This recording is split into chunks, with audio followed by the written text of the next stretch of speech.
the first book she wrote was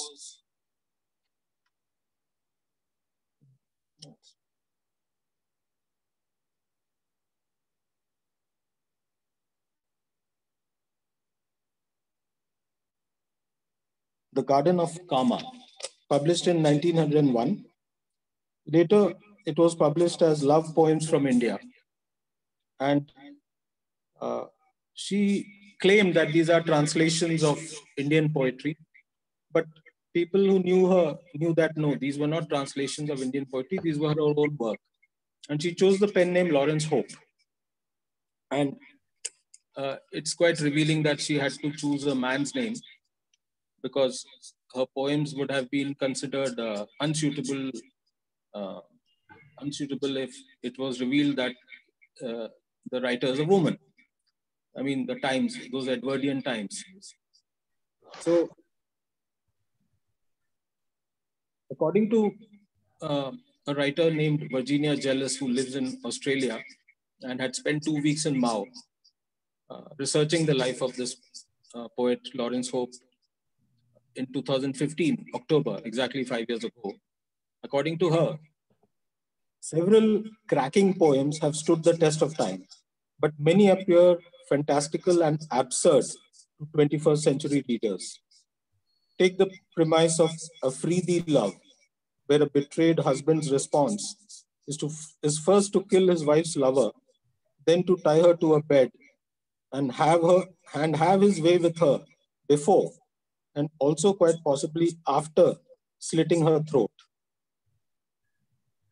And a quotation from the poem, when I have slowly drawn my knife across you, taking my pleasure as I see you swoon, I shall sleep sound, worn out by love's last fervor. I continue with Virginia's description. She says it's heady stuff that set well corseted Edwardian bosoms heaving across the empire and beyond, where America too embraced Lawrence Hope. By the time her second book came out, the fact that she's a lady also came out, that it's not a man, it's a woman. And then a lot of critics who had praised the first book had to do some furious backpedaling because they were embarrassed that they had praised a woman who had written verse which was, one could say, erotic in nature. So there was a fair amount of backpedaling.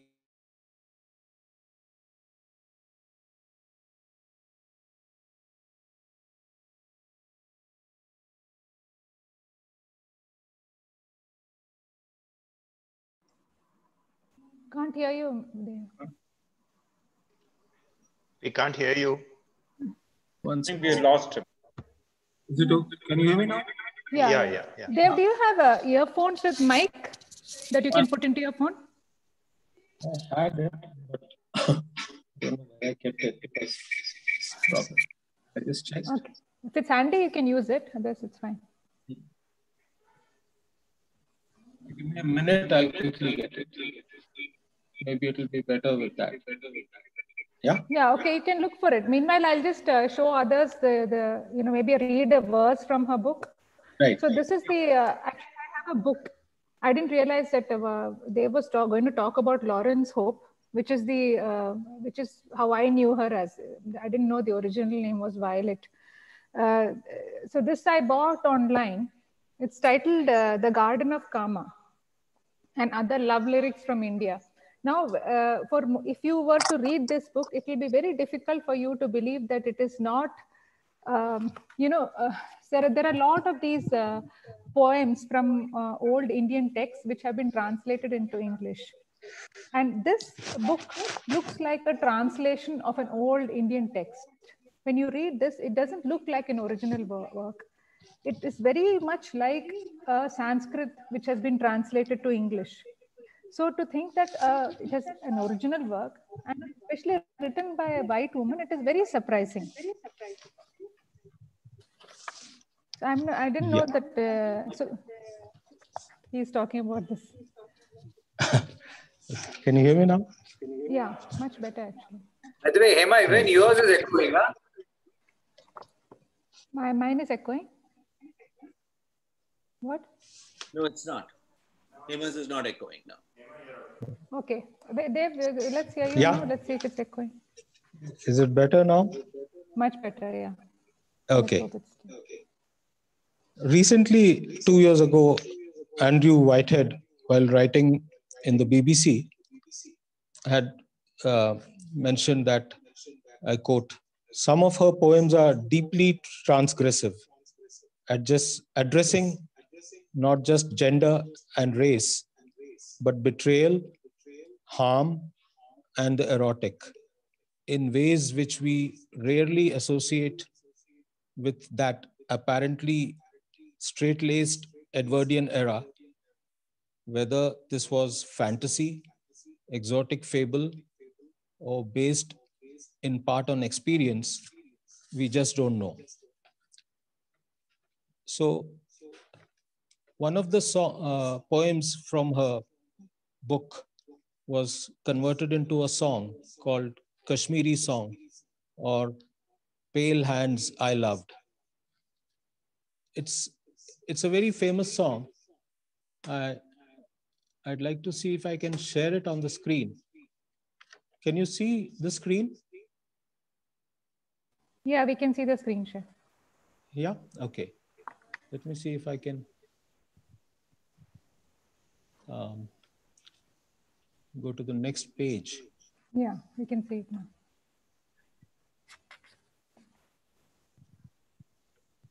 Right. So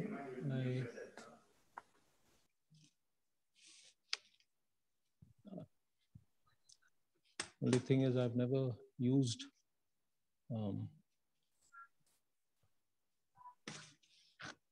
okay. No, you stopped sharing it. Yeah. Okay. I'll come to that relevant page, then I'll share it. You can just keep pressing the down arrow. It will move according to. Yeah.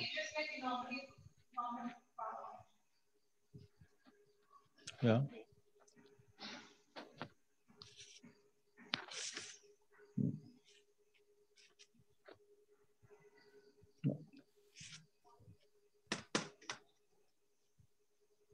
Can you see? Not yet. Okay.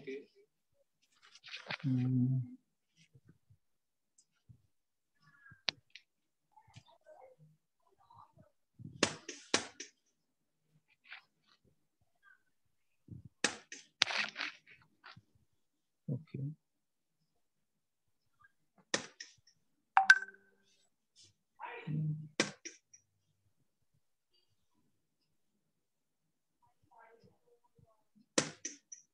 Now you can see? Yes, now it's visible. Okay. So I think, is there some way I can go to the next slide from without stopping the screen sharing? Yeah, you just press the down arrow. Okay. Change to the next slide as you would do normally. Okay. Maybe that's not working. It's not working. Anyway, what I'll do is, down. Yeah, it's PowerPoint. Page down. Yeah, page down is not working. Is this the laptop or the phone? This is the laptop. That's why I need the laptop. Okay, laptop, you work it like normally you would do in a PowerPoint. Trying that, not working. Okay, then there must be some problem with the PowerPoint. Doesn't matter. So, Kashmiri Song of Pale Hands I Loved is a 1902 song based on a poem from this first book of hers, which you showed, Hema, Garden of Kama, which was published as India's Love Lyrics. And it continues to come in various forms or the other. It was recorded by Rudolph Valentino in 1923. It was referred to in P.G. Woodhouse's novel Ring for Jeeves in 1953. It was mentioned in Vikram Seth's novel A Suitable Boy in 1993. And Julian Lloyd Webber had used it in his album Unexpected Songs in 2006. So basically, what I want to show is that her works continue to live on, even though she is no longer a well-known person as she used to be. In fact, she was not very popular among literary critics. But number one, her eccentric lifestyle. Number two, the way she wrote, that attracted a huge crowd towards her, and no wonder her books sold so well. So am I out of my other screen, or can you still see me in my other screen? Because it Your seems... screen share is now off. Yeah. Your screen share is off. But we can hear you. Yeah, I think I've got disconnected on my other connection. I'll try to reconnect, but otherwise, since you can hear me, I'll continue on this. And right. So I can Thomas, share my screen. I've got the Kashmiri song. Right. Okay. Yes, exactly. So this is the poem on the left and the lyrics of the song on the right. And this is still very popular. It's still a very popular song, and it continues to come in some form or the other. And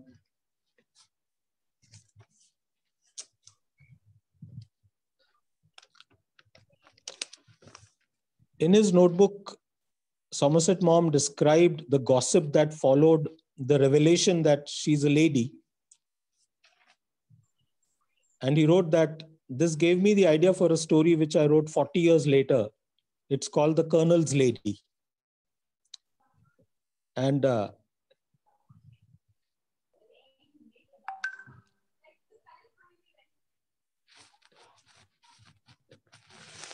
after they left Mhow in 1900, they went to Kozhikode, Calicut in Kerala, where they stayed for some time. And then they went to Madras. And that's where the general died. That's where her husband died in 1904. And a few months later, she killed herself. In 1903, her only child, Malcolm, Joseline, John, Sinclair, Nicholson, who was 3 years old, had been left at home in England to be taken care of by his aunts who were unmarried. And later, when he came to know that his mother had killed herself, he felt terribly betrayed that his mother had left him for his father. And he became a recluse and lived in Switzerland. And later, his son also became a recluse and lived in Switzerland. He never married and had no children. And before he died, he had shifted to Spain in Mallorca. And when he died, he willed all his belongings to a young student who had taken care of him. And that student put up these old journals and paintings of Laurence Hope on a special interest group on the internet. And that is how this Australian writer, Virginia Jealous, got access to those papers and writings.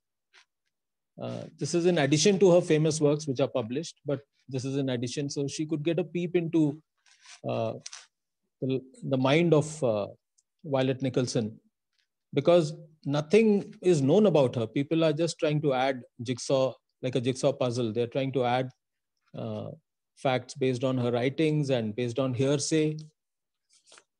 So as part of that journey, then Virginia Jealous came to Mhow, and she also went to Calicut, Kozhikode, and she went to China, Mallorca, Spain, England. And as part of that research, she traveled all over the world. And then she came out with a book last year called Rapture's Roadway, which was published in Australia. It's not yet available in India. So, I mean, it's quite costly. I expect an Indian edition should be out soon. She's consulting her publishers about that. So this fascination with Laurence Hope continued even after she died. And this writer, Virginia Jealous, says that her father, a retired British colonel, had got obsessed with Lawrence Hope some 80 years after she died. And he had also visited Madras, then Madras and Mhow and Calicut, searching for some traces of her life. And later, after he died, this obsession, she got obsessed by Lawrence Hope, and through a series of coincidences, and that's how she then took up the challenge. And I wouldn't call it a challenge, but the bug bit her, I would say. And she's traveled to India, came to Mhow. Quite a few of us here had met her. So my friends who are attending this meeting, I remember out of those who are here, my friends, at least Dilip and Sushmita had met her. So I used to wonder, I mean, why this obsession with a poet whose literary merit wasn't very high.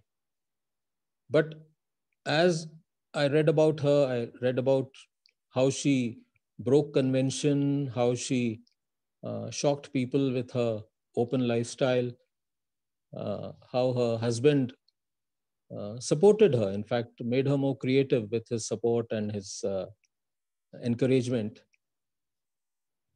All that added together made her a figure which was totally unfit for that era. And as a matter of fact, during those 5 years, there was another Violet living in Mhow. It was a Scottish lady called Violet Jacob, who used to send a letter every week to her mother. And those letters were later published as letters and diaries from India. And she has also mentioned those 5 years in Mhow, same 5 years. And both the ladies had met also a couple of times. In fact, the other Violet Jacob, her botanical drawings are quite famous, and they can still be seen in the Royal Botanical Museum in Edinburgh. And that includes the sketches of some aquatic plants in a lake called Sirpur Lake in Indore, which is a bird habitat. So she had also mentioned about Lawrence Hope and her rather unconventional way of living.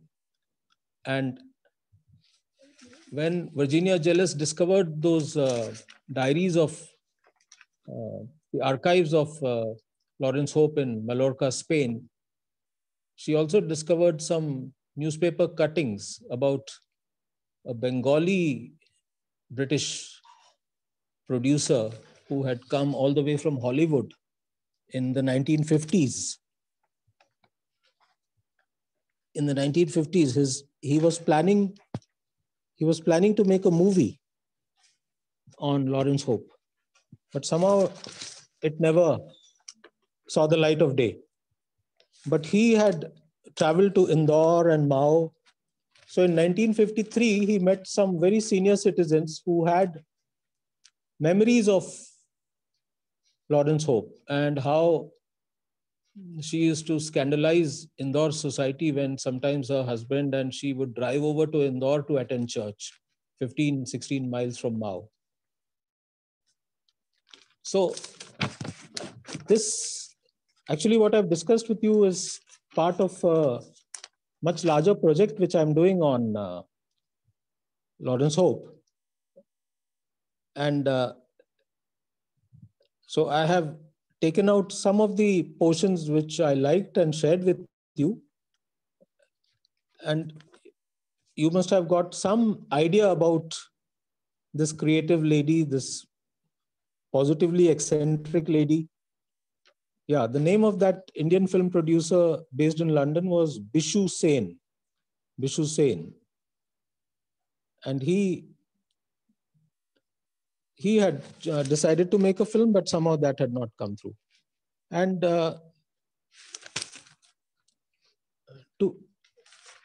to end, I would like to quote from an Anglo-Indian writer of that era who had met Lawrence Hope in, I think in 1894. And she had written that her name was Flora Annie Steele. And she had written that about Lawrence Hope. She said she was very interesting, but unconventional as I was, I felt a little embarrassed at having to sit beside her striking figure, dressed in a low-necked, short-sleeved, pink satin gown in an open Victoria in broad daylight. It seemed a pity, with all those dark eyes looking on and British prestige looming in the distance. So this, I would say, was the conventional. I mean, you could read the words of a contemporary, you know. So this is how they looked at her, with horror, and you could call her one of the original bohemians of that era.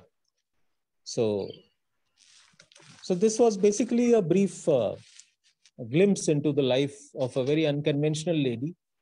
And it's interesting that a small cantonment town like Mhow, which was created in 1818, and the Britishers were here for 130 years till 1947, but hardly any of them are remembered. The only ones who are remembered are these two ladies and a couple of sportspersons. That's it. But those sportspersons are also not remembered so much as these two ladies are. And that too in an era where women were suppressed. But in spite of all that suppression, and in spite of all the patriarchal behavior and the Victorian morality and codes, these two ladies stood out, especially Lawrence Hope. They stood out, and they never cared for what society thought about them. They did their own thing the way they wanted. Yeah. So that in a nutshell was the life of Lawrence Hope. I hope you liked it. Yeah. And thank you, Dave. So, yeah. Very nice introduction to a person whom I didn't know about. Yeah. Thank you. I hope all of you liked it. Yeah. It's interesting to know about people who sort of went against the norms of the times, you know, even so many, more than 100 years ago, you know. So that in that sense, it's interesting. In fact, perhaps society now is going in the opposite direction. Right. So maybe we need more people who will challenge the norms. Right.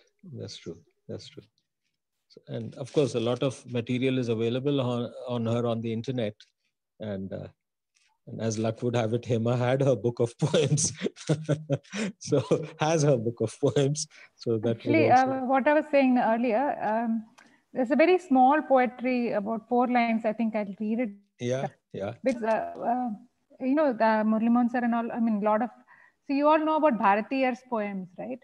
Right. Bharatiyar's poems. And then Kannadigas will identify with the Veerashaiva poetry.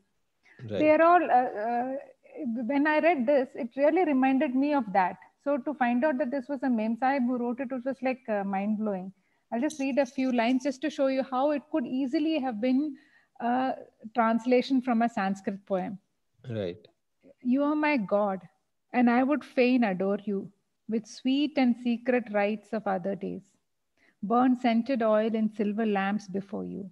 Pour perfume on your feet with prayer and praise. Yet are we one. Your gracious condescension granted and grants the loveliness I crave. One in the perfect sense of Eastern mention, golden bracelet, water and wave. Beautiful. Yeah, it's just, I couldn't believe that it was not a, you know, a very old ancient text translated. Right. She was heavily inspired by Indian poetry, and I think and then, you know, the times being what they were, she knew that they would never be accepted because she's a woman. And so I think she took a little bit of subterfuge that it's a man who's translated ancient Indian poems, you know. So later, by the time it was out, she didn't care, because those who were genuine continued to praise her, and those who were embarrassed didn't know where to look. So but how do we know that she didn't actually translate things, or you know? Yeah. How do we know it's her original work? Is there because there were you know, because otherwise scholars would have linked it to some original work. You see? Right. So there were no original works to which this could be linked.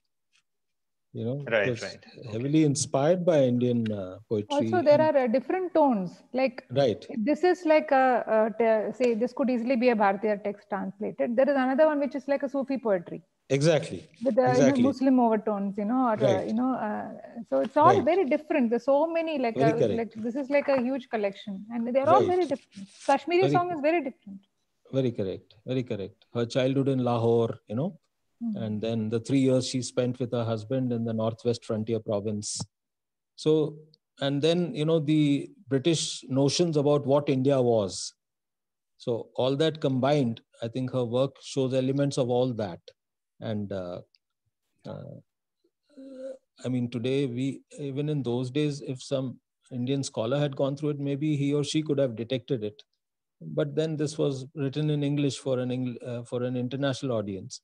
So it took time for it to be established that these are not translations, but original works. So yes, I mean, but the main thing is that she shook up society, which is what society in that Edwardian era needed, So, and that's why she continues to have a fan following. Otherwise, like many of her contemporaries, she would have gone into total oblivion by now. So I think that sheer unconventionality and courage with which she lived, that has kept her alive, maybe yeah. Right. Two things came to mind. One is, of course, what Hema said. She's actually like the bhakti poets, or even more like the women bhakti poets. You read Akka Mahadevi, as you Akka Mahadevi, I thought of the same thing. Or Meera's. Right. Lady from Kashmir called Lalla Ded. Right. So I don't know if anybody's read Lalla Ded's translations by Ranjit Hoskote. They're brilliant. Right. Yes. Yes. Yeah. So the other question I wanted to ask is, Nicholson is a very famous name in military history. Yes. In fact, there are still temples to Nicholson in the Northwest. Right. Because he was this amazing soldier who captured the hearts of the Pathans and other people from the Northwest. So was Henry Nicholson in any relation? Because family came down generation by generation, served in India, as many Scots did. Actually, there are two Nicholsons, one with an H, Nichholson. Yeah. Nicholson. I think his grave is near Delhi. And there is this Nicholson, whose name is spelt without an H, Nichholson. And they're different. In fact, a Parsi friend of mine, one of his ancestors had served with the other Nicholson. Okay. And they even took up the name Nicholson. That's right. I was about to say that Parsis are Nicholsons as well. Right. That Parsi Nicholson is from that connection. That's right. So yes, it's quite interesting that you brought this up. It's very interesting that you brought this up. So yes. Another question I had for you is the book you wrote called The Colonel's Lady? No, this was a short story which Somerset Maugham wrote. Somerset Maugham wrote. Okay. Because 40 years after it was revealed that Florence Hope is a woman. Okay. Because there's this line from Rudyard Kipling which says something like, Judy O'Grady and the Colonel's Lady are sisters under the skin. So this lady truly lived that kind of life.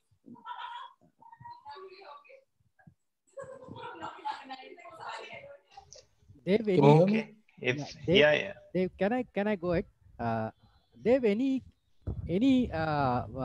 anecdote or something regarding her Kashmiri song? How she wrote that song?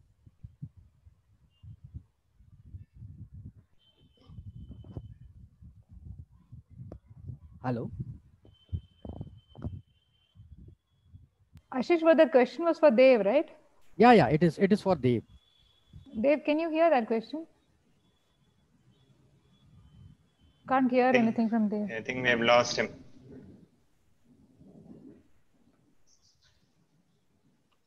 Yeah. Maybe we can move on to Dev, Rohini. Yeah. I think so. Dev, thank you so much for this very interesting evening. And coincidentally, Rohini, who's going to be talking next, is actually going to refer to Mhow. So I don't know in what context, but that's what she mentioned. So let's see what she's got to say about this tiny but very interesting place. Rohini, over to you. Thank you, Shibu. Hello, everyone. Good evening. I am not going to talk about any book or any movie or any personal experience. I'm going to talk about a game which I love, which I learned 40 years ago. Oops, sorry. See, I'm so excited. Which I learned 40 years ago, lost contact with it, and over the last 8 years, I've been playing it consistently. It's a game called Mahjong. I've put together a few slides about it, and so please indulge me while I go through it. It'll be short, hopefully interesting and sweet. Please, can you start? Thank you. Can all of you see that? Yeah, we can see. We can see it. Okay. So you could make your slide the full screen. Full screen. Yeah. Okay. This is a pictorial version of Mahjong. Now, what you can see, I'll just describe it very briefly. You can see tiles on the table. Some of them are with their face up, and they have tiny inscriptions on them. To the top left or in the center, you see a set of tiles placed one on the other. And on your bottom left, you can see tiles which held between two hands of a player. I'm going to talk more about this. So before I do that, I would like to show you or start with a little abstract on why I call it abstract and happy. Basically, it's more a game of Chinese origin, and everything Chinese has a lot of mysticism, mystery. It goes into, BC, AD. A lot of people are vying to say that it was invented by A, B, or C. It goes from Confucius, 500 BC. They say that he invented the game because of his love for sparrows.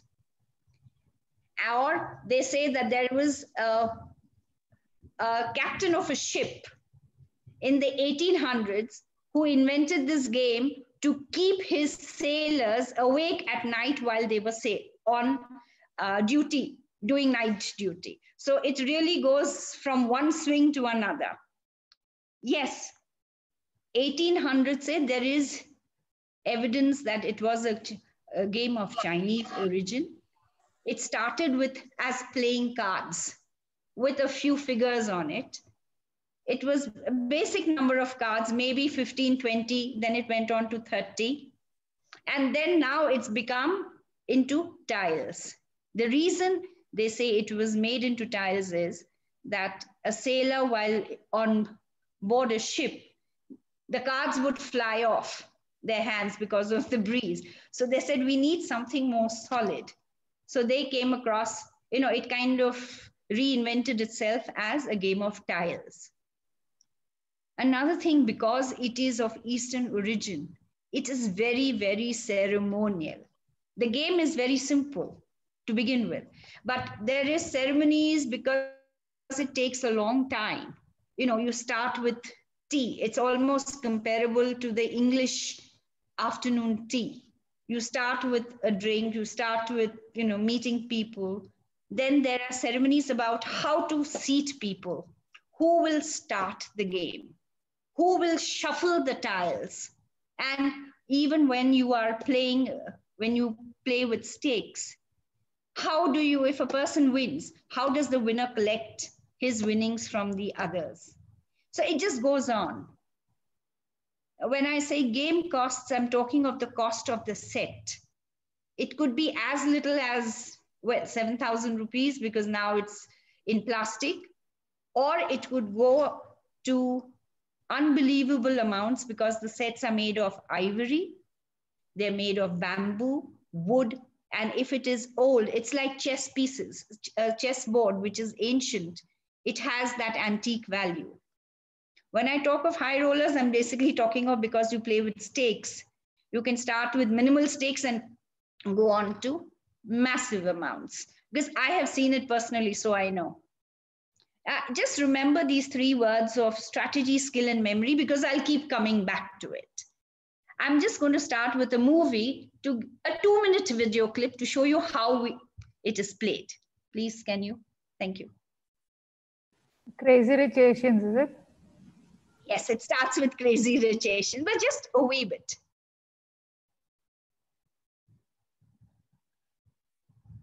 That's where I first saw this game, in that movie. Yes.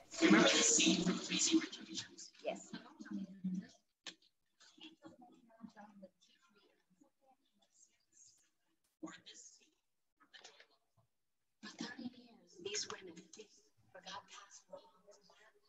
It's still your screen, not the movie. Ravi क्या हो रहा है भाई? Link को click कर दो. Or is it like the other day? The link is not active. Possibly. You're not getting it? Live. Hey, you have to go Sorry? in no, the link will work only on full screen mode. Oh, sorry. Not on edit mode, it won't work on a PPT. Full screen. Go to full screen as you were, and then the YouTube link will become a hyperlink, and then it will work. वो नीचे right में है ना, full screen कर दो. तो जाओ उधर.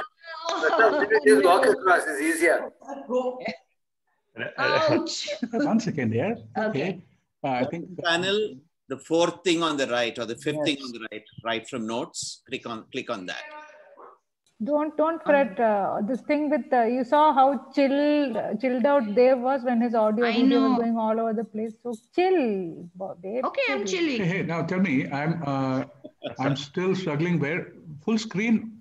I'm on full screen. The bottom panel. Have a glass of wine, it'll be there. I think that what he's saying is the slideshow. You know, the slideshow mode. That's what Prasad is saying. Yeah. Put your PowerPoint and slideshow mode. Bottom notes, and then 1, 2, 3, 4, the 4th one. Or you can go to slideshow on top, click on that, and then work from there. Slideshow on top. I'm on slideshow now. Yeah. No, you're not. Please, But your not on, cursor on screen is not showing that you're on slideshow. Its cursor is somewhere down. Now is it showing? No, you were on full screen some time back. You're almost there down. You're almost there down. No. Something else happened. That one. Yes. Gotcha. yes. Now click the link. It would have become hyperlink blue. No, it's it not has blue. not become blue. No, Then it's not been embedded. Okay. Hiya. Why don't you do one thing? Don't play it on PowerPoint. Just copy this and then play it on your browser, and we can all see. That's a better way to show films. Play it on PowerPoint. No, don't play it on PowerPoint. No. And play it on your browser. Just copy that entire URL. Now can you see it? Browser you're using, play it on that. Now can you see it? I'm on the browser now. No. No, you don't have. You haven't copied. No, you have to minimize your PowerPoint and then open your browser. And paste this link. Yeah, the browser has the link open. So on YouTube on the browser. No, you need to minimize your PowerPoint. I have done that.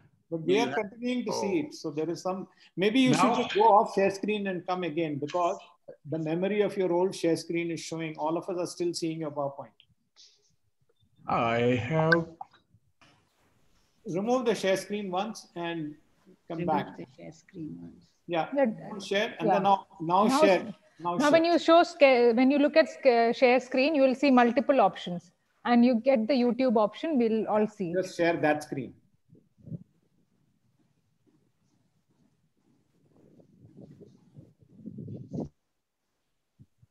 Yeah. Yes. Got. Yeah. Yeah? Yes. Put the volume on.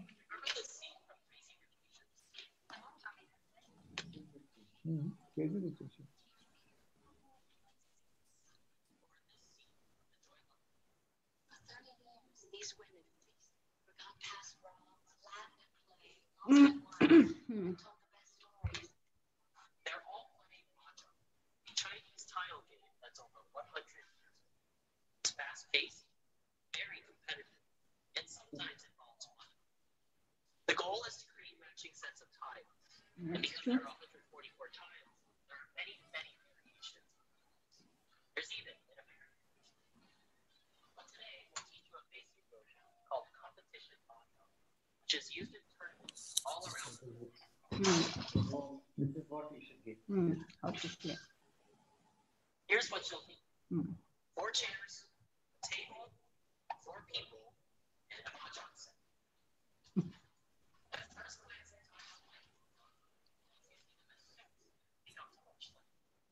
there are 3 suits: bamboo, dots, and a pyramid.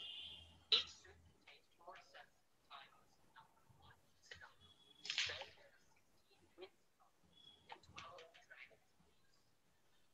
There are also 8 bonus tiles, 4 flowers, and 4 seeds. You're playing with points for money, drawing them means more points or more money. Throughout the game, tools throwing out and picking up That is how to play tiles. There are 3 types of sets you can play. Pong is a set of 3 identical tiles. Dong is a set of 4 identical tiles. Shi is a sequence of 3 tiles of the same sort. Your goal is to create 4 sets of 3 pair. All right. Come back. Come back. Zoom. Okay. Stop sharing screen and come back. You just press the green share screen again. It will go off. Yeah. Okay. So I'm just pausing here to do a small recap. What they talked about is that this game consists of 3 suits: a bamboo suit, a ring or a dot suit, and a character suit. It has other special tiles, which are the 4 winds, which is east, south, west, and north. Please, this is a particular order. This is again the Chinese order of nature and perfection and simplicity, their simplicity. Then we have dragon tiles. Dragons are very dear to Chinese, so you cannot do a game of Mahjong without dragons. You have a red, green, and a white dragon. And as bonus tiles, you have the 4 seasons and the 4 flowers, which are again associated with each season. And these flowers are also associated with Confucius. Right? I'll just continue another 2 minutes of the video. Just the video. Now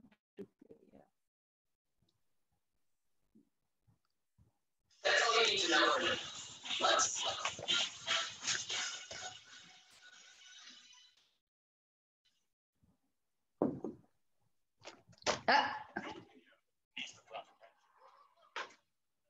again. What the hell was that? This is an ad. You can do skip ads. Go to the right extreme and do the skip ads. Skip ads. The Zoom screen is on the left extreme. Rohini, is it part of Mahjong? No, it isn't. No, why don't you go and press the skip ad? This is YouTube serving an ad in the middle of the show. All your screens are covering the skip ad bit. Okay. No, you must minimize the gallery. Yeah, minimized it.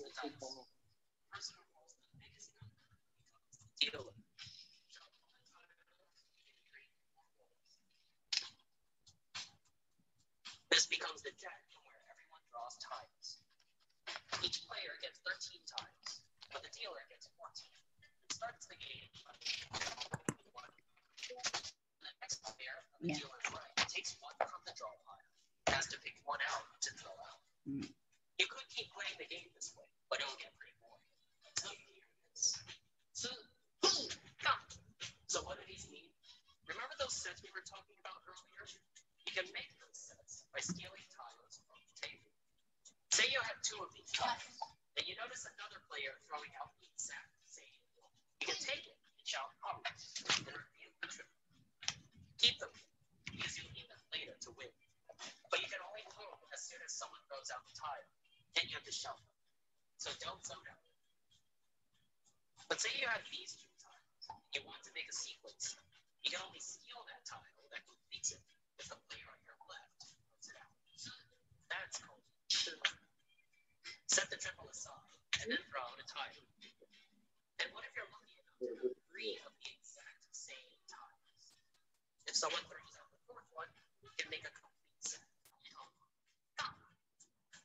With that aside, because it's worth bonus points later, you can then take 1 tile. But let's say 2 people shout Pong and Chi at the same time. Who gets it? It goes to the Pong. But how do you win? You need to have 4 sets of 3, including the triple street reveal and a pair of identical tiles. Which means there are 2 ways to win. You can either steal the last tile from someone who throws it out.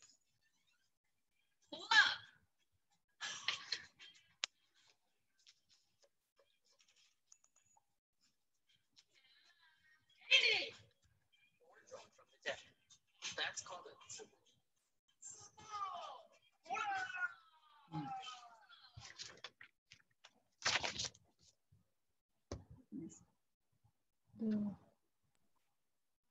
Oh, this was in short a very simple introduction to the game. The game is not as simple as this because there are very many variations and permutations, combinations which go into hundreds. I can see Prasad nodding his head because I know Prasad and Rani have played it. Sumati, did you play it in Jamshedpur? Did you know about it? No? Okay. 30 years ago, I had a colleague of mine in Bombay in rediffusion advertising who traveled to Hong Kong and he got me the game. Those are the days with Ravi and Rohini in Bombay, we learned the game. And more recently, my son has printed out the entire support cards for it. And the other interesting thing, Rohini, you mentioned, this is all you need, 1 table. Well, we don't have the 4 Chinese ladies, but we do have... We have 4 of us, yeah. us playing. Yes. And the fascinating thing is that unlike a pack of cards where only the dealer has to do something, shuffle and deal 52 cards, in Mahjong to build that wall with all those tiles is a laborious process.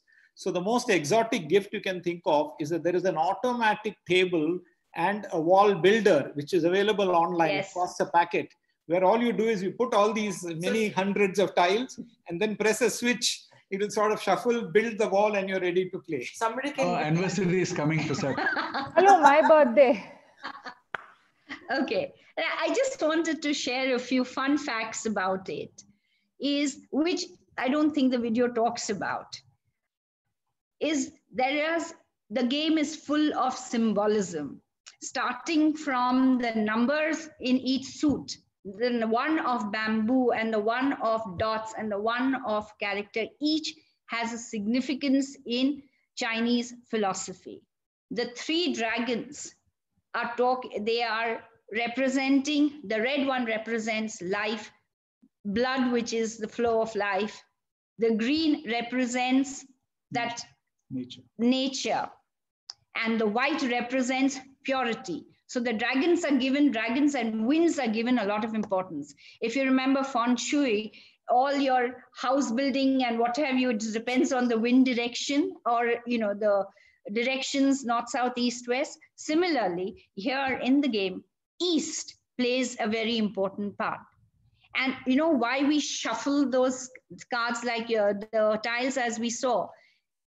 Everyone has to shuffle. It is to avoid people cheating. Because when the tiles are face down, you cannot see the tiles and everyone has to shuffle. So chances of cheating on the game, that's what they say, are very low. Also, some of the other aspects of the game is it is a very international game. It started in China. It got exported to Americas during the 1920s, and it became a big hit over there. So much so that a person called Joseph Babcock took back the game to America. He wrote out rules which Americans could follow, and he sold through one of the, I think, I don't know how to spell it, Archcromy and Fitch, which is that, I'm not Abercrombie and Fitch. Abercrombie and Fitch sold 20,000 sets in 1 year. In the UK, it was taken by the English armed forces, which were settled in in China. They took it and the English brought it to India. Into India, it came through another community, which was a trading community, the Parsi community. They brought in, along with the spices and silks, they brought in the game into India. The Parsi community is actually the biggest community over here in India which plays the game. And they all very proudly display, oh, I inherited this set from my uncle, grandfather, grandmother, whatever. Also in the Far East, each country which took in the game have their own rules. In fact, in Bombay, a friend of mine who started teaching this has what she has evolved, which is called the Mumbai style Mahjong.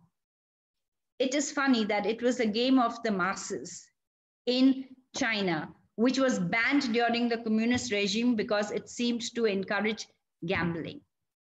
It was made legal again in 1985 in China, as late as that. And we, in India and even elsewhere, call it an elitist game. That is the irony of it all. The next one. Now, a few more facts. You cannot play this game. First of all, what does Mahjong mean? It means the twittering of sparrows. Okay, now continue. Okay.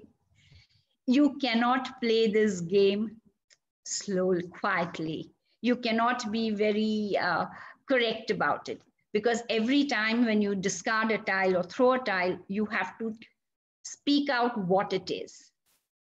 And when you want to take a tile, when you make a pung, which is 3 identical tiles, you have to talk all out and quickly grab the tile before the next player gets his chance to play. In Calcutta, we have 2 Chinatowns. One is the famous Tangra town, and the other one is the Tiretta Bazaar, where even today it has a population of about 1,000 or plus people, and they have a special Mahjong clubs there, where they get together and, you know, feeling of community is there. Now, I mentioned Mhow. When Shibu said Mhow, Mhow is a military headquarters, right? And in India, it came in, a lot of people are in the armed forces, especially the army. All the women and the men, it is very, very popular. I have friends who have relatives in Mhow. And in fact, when we were in Bihar, a whole Jingbang lot from Mhow came to have a match with us in Bihar. That's how I said the connection to Mhow. And in Bombay, of course, it's Rohini who's trying to popularize the game. And I play with, unfortunately, only senior citizen Parsi women in Chennai, in Madras Club. Every Tuesday, at least till a few years ago, we used to have 4 Parsi women playing Mahjong in the afternoon. Why do I say it is?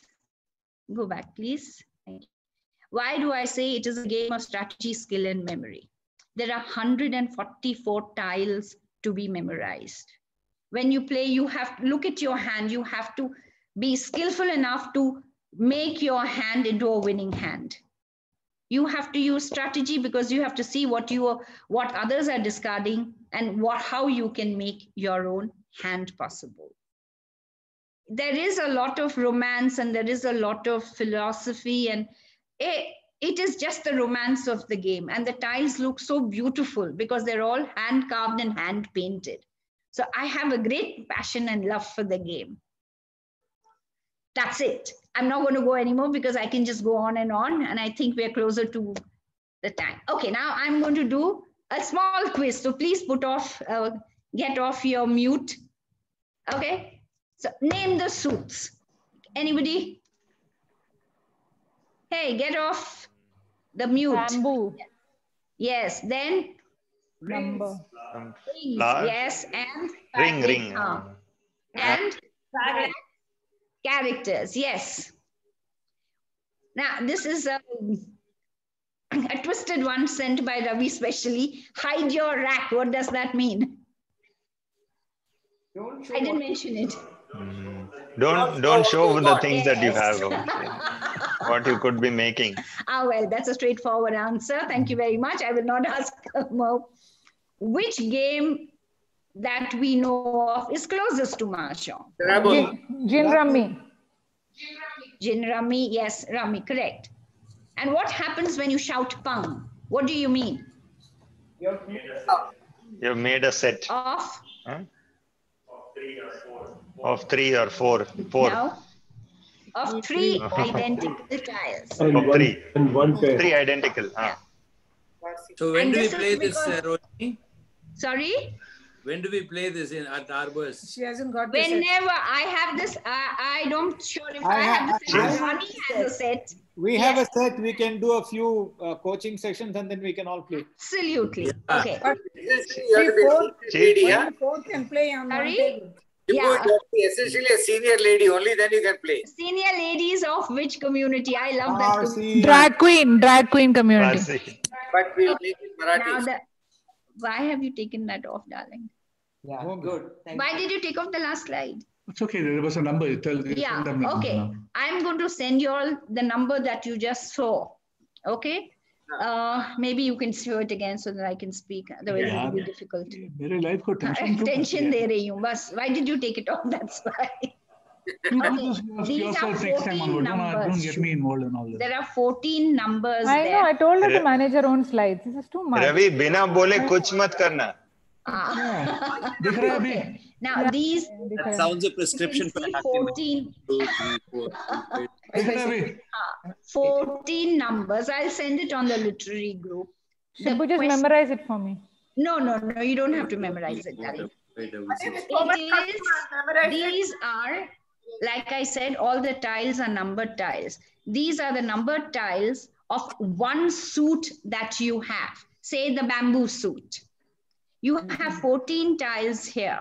You have to discard one tile to be ready for a winning hand. Which one of these tiles would you discard?